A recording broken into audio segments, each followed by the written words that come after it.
Welcome to NeuroMovement Revolution with Anat Baniel, where you will discover breakthrough possibilities for your life through the brain's power to change.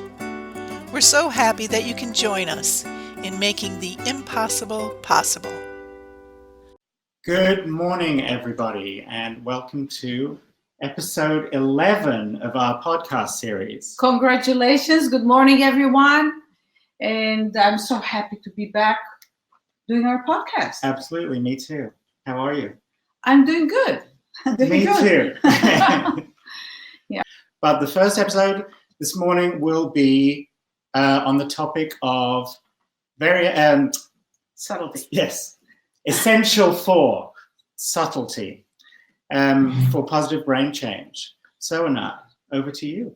Okay, so first I would like to ask those of you who are live with us this morning, have you had a chance to practice, to explore the first three essentials? And let me remind you, movement with attention and variation, right? We did variation already? Yes, and slow. And slow, yeah. So you can type in. I think I'm seeing things being typed in here. Yes, at the moment I'm getting good morning greetings and people telling us where they're coming from. Oh, wonderful. Why don't you tell us? We have Boulder, Colorado. Uh-huh. We have Karen Toth from Kitchener in Ontario, near Ontario. Hi, Karen. And yes, and comments, I love these podcasts. So wonderful. Thank you for joining. All right. So anyone, of course, it can also be practitioners if you got inspired to even use the essentials more, but mostly it's for parents, caretakers, and perhaps if we have physical therapists or occupational therapists that are also exploring using some of these essentials in their practice. So let us know, and as I see things hopping, but I don't know if anybody... I have a comment, slow from Sass. I imagine that may be Saskatoon, I don't know. That is Alon Moliner, and still we got highs from various people. We got hi from New York, from Verena Kurtz, and from Ohio, Jennifer Riggs, and another one from New York. So okay, so maybe I'll go into the fourth essential, and I would love to know if you guys have been using or trying to explore and experiment with the essentials and how it's going for you. And are you observing changes in yourself first, but in your child? So let's go now to the next essential, which is subtlety. Subtlety fundamentally means reduction of force, or reduction of intensity, of effort. And to make sense out of this essential, it's again important to remember how a certain aspect of how the brain works. And to remember what we talked about before is that the brain is an information system. It's not a mechanical system. That means it operates on different rules that we are used to and experience on a daily basis through our bodies. So the brain gets its information through stimulation, but stimulation by itself is not enough. In order to turn the stimulation into information or useful input, there needs to be perception of differences. That means I have to perceive bigger, smaller, stronger, weaker, more forward, more backwards. I say good morning to somebody in one tone of voice, I get one reaction. I say it in another tone of voice, it's another reaction. I don't say it at all, it's a third reaction. Something, for example, that many children on the autism spectrum are known to have difficulty with. So what we really want to do in our process, in our attempt to get the brain to upgrade the quality with which it works so it can find new solutions for the challenges that the child has. So it can be what we would call physical, challenges, meaning we see it in the body and in the movement of the body, and so that can be with any condition, but very typical for spastic cerebral palsy, strokes, certain genetic conditions. So for the child to be able to figure out what to do with the different parts of the body at any given moment to get a specific outcome, like standing upright or being able to reach a toy, hold it and bring it to the mouth, the brain has to notice what's going on a kinesthetic level and on other levels. So the same thing we do with vision. We do it also cognitively. People, it's hard to grasp thinking. It seems to be this, diffuse thing, but actually thinking depends, the ability to think, to formulate ideas, to make sense, ideationally, to make sense of stuff. We have to perceive differences and see relationships within the parts. Same thing emotionally.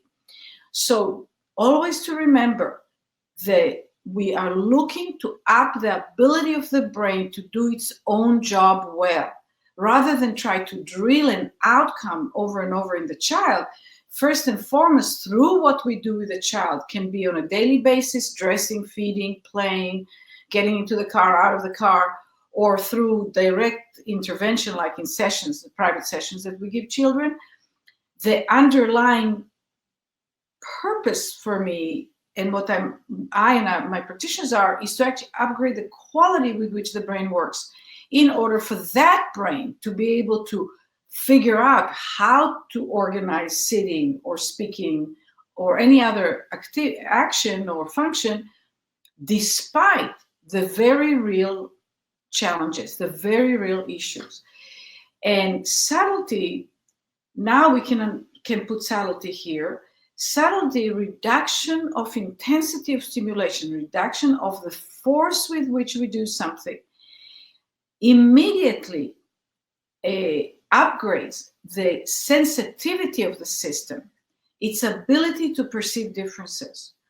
So, for example, I'll just give a couple examples that are not directly related to the child. You walk out in broad daylight in the summer and somebody behind you turns on a flashlight.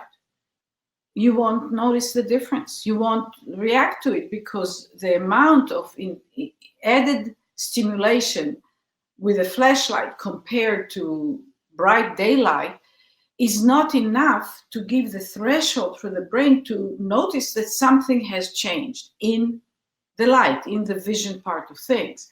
However, if it's a nighttime and you walk down the street and all of a sudden a flashlight is turned on, most likely you will be jolted. You'll be actually probably jump, right? The sense of danger or alarm, it may come up. So, and it's the same flashlight and it's the same you. But when the background stimulation is so much reduced, a little bit of light is perceived very easily.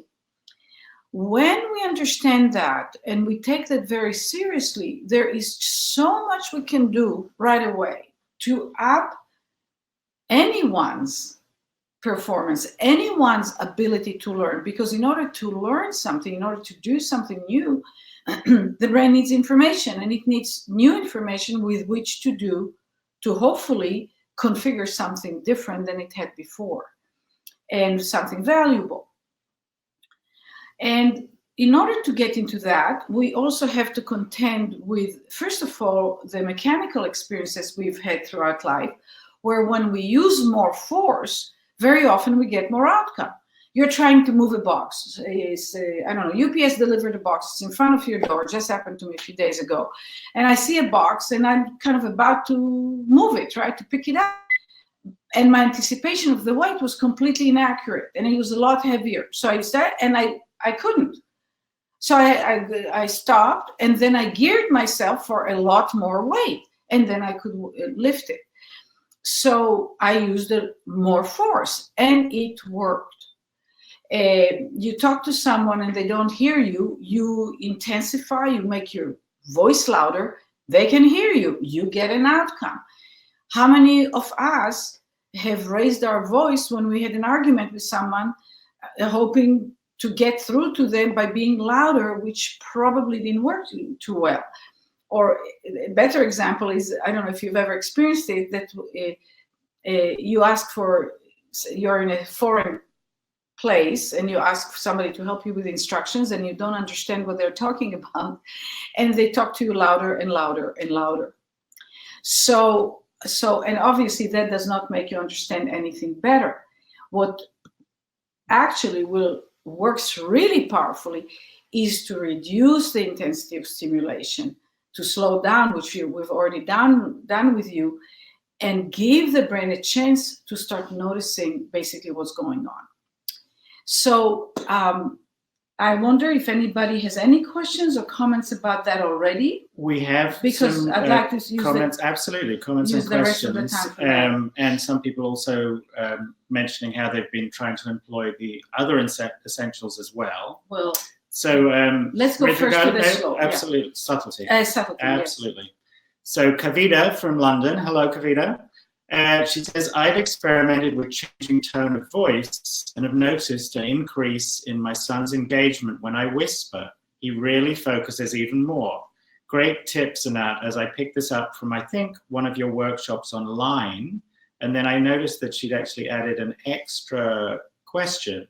Any other tips you can give other than talking to my baby to encourage some babbling and vocal sounds from him? Okay, so the name is? Kavita. Kavita.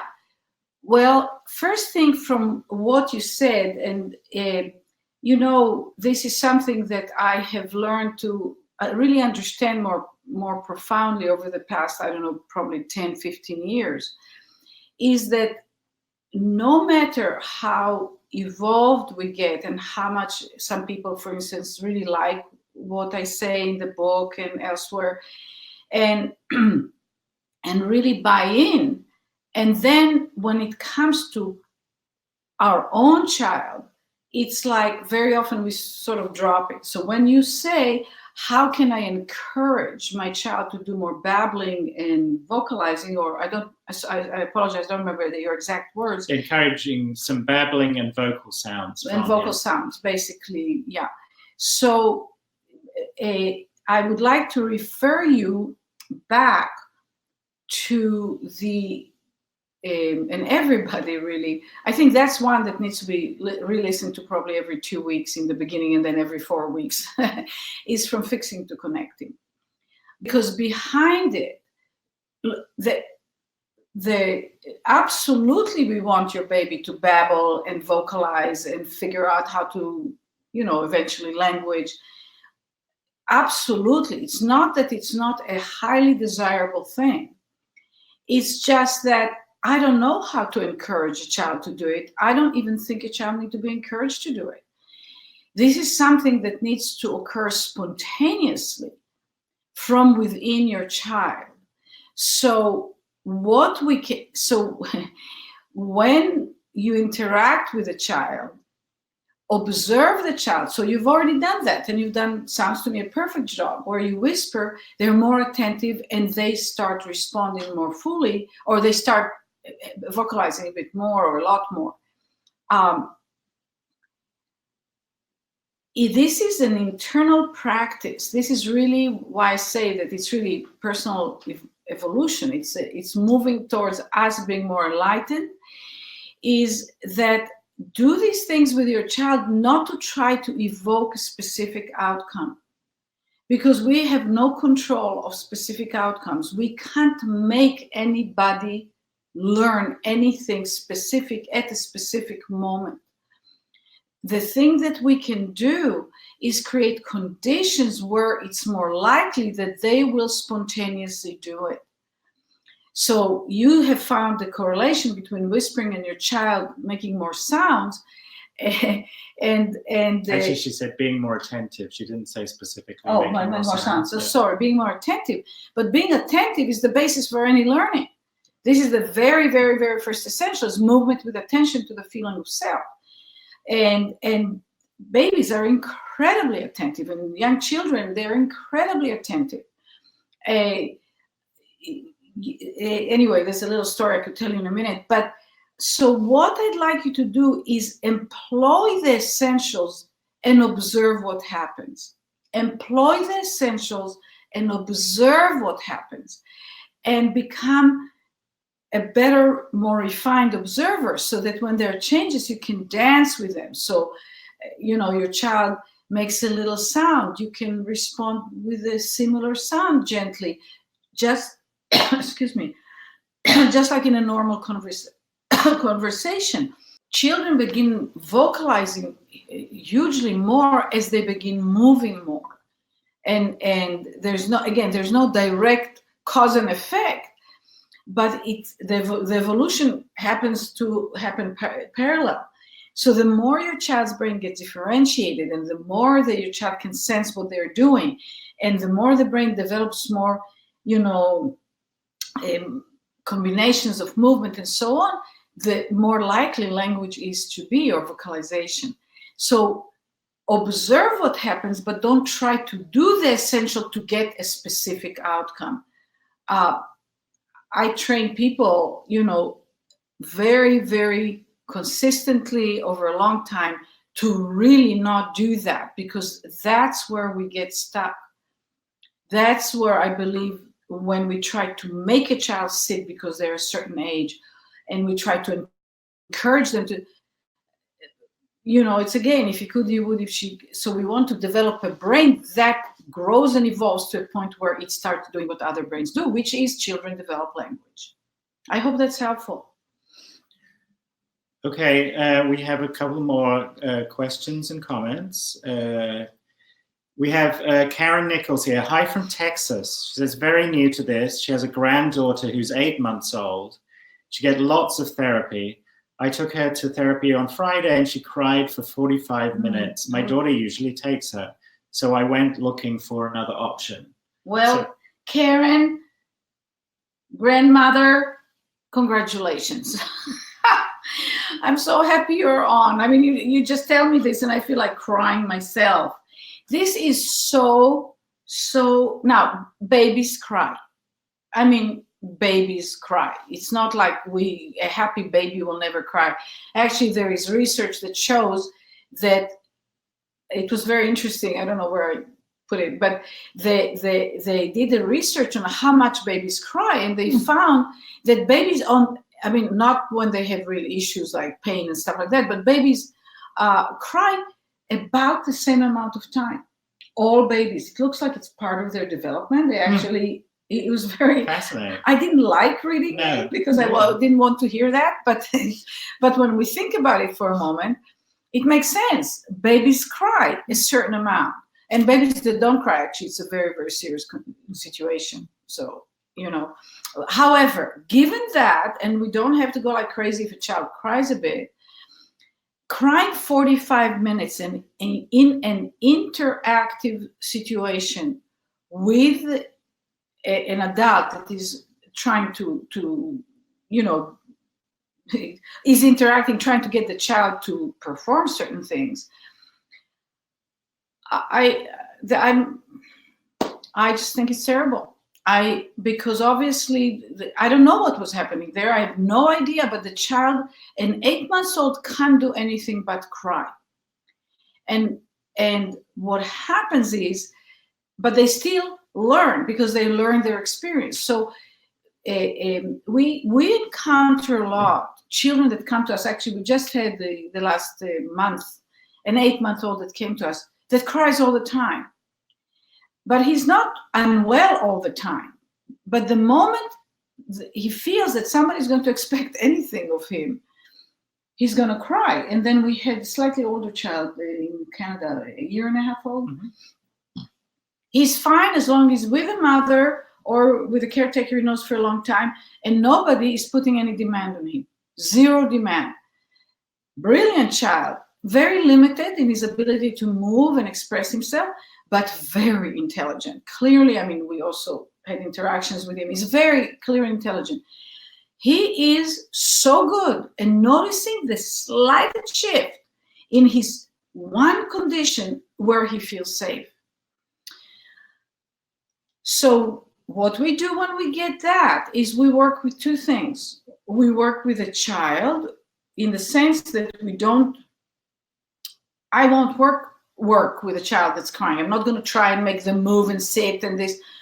I mean, their brain is not available to learn. Their brain is in alert, alert, alarm, alarm. I'm about to die. Doesn't matter that it's not real for the child. When they get into that state, they are screaming for help and change, to feel safe again, to feel well again. But the child is habituated to doing it. So we need to make some space where the child can actually notice that they're fine, he or she are fine. So very often a lot of the work is with the parents, where the parents calm down and we get an opening where the child takes interest. So for example, where we were in Canada, we did it, in a group, doesn't matter the details right now. And the solution I found is to have the parents, both mother and father, really close to him. So he knew he was safe. He had everything he needed. And we just stood around and talked, and we put on music, and he started noticing that it wasn't that he was fine, but it wasn't happening anyway. I won't go into all of it. It was kind of funny and not easy because we are built to want to respond to a crying child. But he calmed down. He started paying attention to this person was talking, that person was talking. He got some interest. So his whole brain shifted. And spontaneously after that, for the first time, he grabbed to hold a bottle and bring it to his mouth. And he's 1.5 years old. And we didn't train him how to hold a bottle. So that's a long answer, but I know everybody deals with it. I would recommend, I don't know what to tell you. I just say that maybe you want to try. Where is she from? They're in Texas, but I was going to say, Karen, I mean, this is probably your first experience hearing anything about the work. So first of all, go back and listen to the podcast From Fixing to Connecting. And if possible, get the book, Kids Beyond Limits. You can get it on Amazon. And I think just from what I hear from your couple of comments here, it'll really resonate with you. And then seek out a practitioner near you. Well, the parents have to be on board. Absolutely. But if you're informed, you will have more to be able to share with the parents. Yeah, and I'm sure the parent, the mom or whoever takes her hates it too. I'm actually sure the therapist hates it too. It's awful for everybody. It's supposed to be awful. We're supposed to do something about it, but in an enlightened, a grown-up, informed way where we understand what that nervous system is trying to do, provide it what it needs, which is safety, but also provide it in a way where there's some freedom to start noticing, by the way, what's going on. And so next question. I hope this is helpful. And if you want to type something in, I would love to know if you're still on the call, if that's helpful, because when I see a child and I work with a child, I can manage what I do to make it so the child gets to feel changes. And when we learn something new, it feels really good when it works, when it's harmonious. Children start laughing, they start giggling. Not all the time, but mostly they get focused. They just get focused. They start paying attention and noticing what's happening to them. And so I can generate that. The essentials is my way to try to do it everywhere, to do it with dressing them, with feeding them, with talk. When the child cries like that, you stop doing the thing that gets them to cry. Otherwise, they learn that they have no power. It's awful. So we have another question here from Aaliyah Brooks. She says, I try to use as many essentials as I can with my 19-month-old son, Cohen. I very much try movement with attention with him, along with variation in movement. We're listening from Dallas also. Our biggest challenge with his movement is his nervousness and anxiety, which causes him to tense up, for example, when letting go if standing. Aha. So if he tenses up when he lets go in standing, does he let go spontaneously or is he asked to let go? I want an answer. So see if she answers. Okay. Yeah, it takes a second. We have a little delay here, but because, again, all children can't stand up. Then they get to figure out how to pull themselves up. But they hold on and they cruise sideways holding to furniture or to stuff, or they go back to crawling and up and down, right? And then they let go of one hand, and then blah, blah, blah, and then they let go of both hands, and maybe they plop down. They don't get scared. They don't get scared because they self-regulate when they do it. The only time a child will get scared is if the child was made to stand up very often before they can get themselves up and down, which is the most important part, safely. That means that they can plop down to the floor safely. And that they choose when to do it because they feel internally that they have enough stability. Anybody put on pants today in the morning and try to lift one leg and put the other leg? And I did it kind of like still groggy, and I went like, oh, and I'm used to being stable. So I went like, wait a minute, I've got to wake up my brain and I had to take a second, and then I could just stand on one leg safely. We feel that. If we don't feel that internally, we won't be able to move at all. And that's robbed from a child that already has difficulties. Trying to make them do it. He should tense up because he knows that he can't go, he doesn't know the trajectory, how to go back down. So this child has to be not encouraged to stand. If it's in my world, if I were to work with this child, I would do a lot of variations and a lot of filling in of many different variability of movement that would allow the child to be able to do it easily. But so that's my answer. He shouldn't be doing it. I know that's very frustrating because you guys probably are working on him doing it. Did we hear anything back? Yeah, she said in terms of like does it happen, it is spontaneous from him, she says, most of the time. She says, but he seems to be in flight or fight mode more often, even when trying things himself. Yeah, but what's his condition? And he how cruises, pulls to stand, etc., of his own accord. Yeah, we have one. Yeah, so he cruises, pulls up to stand, etc. Okay, but was there a period where he was encouraged to do things beforehand? That's a question. Yeah.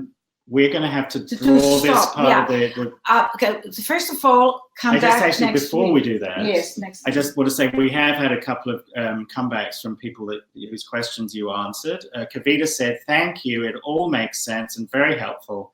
He makes more sounds with grandma, and I believe this because it comes more natural to her not to fix him. And Karen, great observation. Imitate your grandma, pretend you're her. Karen, the grandma from Dallas, says this is helpful. She says even picking her up gets her super stiff. So I think that's been and she says she gets super stiff even when being picked up. My granddaughter's legs are stiff also. She will not release her legs and she cannot roll. Well, of course, if the leg gets spastic, you can't roll because it's like it breaks on the rest of the body. Yeah. Okay, so we have a bunch of other comments. We actually have a lot of comments, or a few comments and questions from adults about themselves. So I think we need to do an episode. Okay, we will do next time. We're going to look through all these comments and sort of then sort of focus on what's coming up here. Yeah, absolutely. And now we're drawing this part of our morning to a close. So thank you very much for joining us for this episode, which was Subtlety, the fourth essential for positive brain change. And for your engagement. Absolutely. It was fantastic. Yeah. I find it so interesting. Thank you so much, guys. Thank you for joining us on NeuroMovement Revolution with Anat Baniel. You will find all of our podcasts and additional resources on our website at www.anatbanielmethod.com. You can also subscribe to this podcast for free on iTunes, iHeartRadio, Spotify, Google Play, Stitcher, and TuneIn. We look forward to seeing you online for our next NeuroMovement Revolution.